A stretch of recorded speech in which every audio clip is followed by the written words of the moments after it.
Blizzard n'a jamais réussi à équilibrer les classes sur World of Warcraft. Dans cette vidéo, nous allons faire un top du plus mauvais au meilleur des healers. La dernière place revient au druide restauration, qui a perdu de sa superbe, rendant le gardien du bosquet bien moins efficace, même avec les nouveaux talents. Avec leur utilité et leurs options de réduction de dégâts parmi les plus faibles, ils ont fortement chuté dans le classement, restant une option correcte mais loin de leur domination de la saison précédente.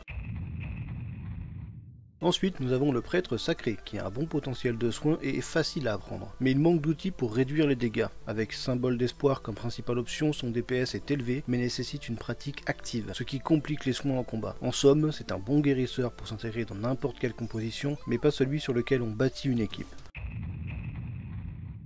On monte dans le classement avec le moine Tisbrume, qui reste la spécialisation de soins à cible unique par excellence. Avec une grande efficacité en mana grâce à l'utilisation du thé de mana, ses atouts en font un excellent choix pour répondre aux besoins de soins intensifs en cas de lourds affaiblissements. Son statut de mêlée, sa mobilité exceptionnelle et sa capacité de téléportation sont également très utiles, dans les combats où les joueurs à distance sont ciblés pour éviter certaines capacités.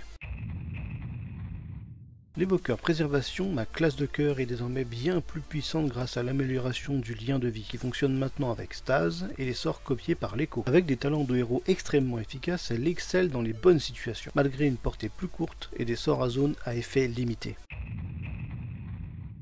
Le chaman restauration a bénéficié d'une refonte majeure avec Warwizing, le rendant beaucoup plus fort en termes de conception et d'utilité, surtout avec ses talents de héros comme le totémique, bien que la gestion du mana puisse être un défi, notamment avec des builds comme le soin en chaîne et les soins de propagation.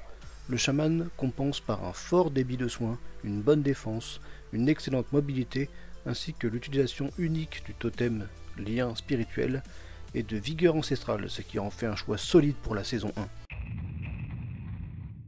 On entre dans le top 2 avec le paladin sacré qui fonctionne très bien avec ses puissantes capacités de base et son très fort débit de soins. Nécessitant peu de configuration, il dispose également de l'un des meilleurs kits de soutien avec ses multiples effets de réduction de dégâts et la seule immunité de guérisseur. Bouclier divin, offrant une protection précieuse contre les erreurs et les imprévus. Le prêtre discipline continue d'offrir la plus haute contribution de DPS parmi tous les soigneurs. Il inflige d'importants dégâts en raid. Son profil de guérisseur en rafale reste solide, ce qui en fait un excellent choix pour les raids, même s'il nécessite un soutien externe pour la mobilité et la survie face aux mécanismes les plus puissants. Voilà, j'espère que cette vidéo vous aura plu, n'hésitez pas à la partager et liker, j'ai essayé de faire un format court et facile à comprendre. Mon avis reste le mien, même s'il s'appuie sur beaucoup de sources externes, je ne possède absolument pas la vérité absolue, donc si vous avez une idée différente de la mienne, n'hésitez pas à la poster dans les commentaires. Allez, des bisous.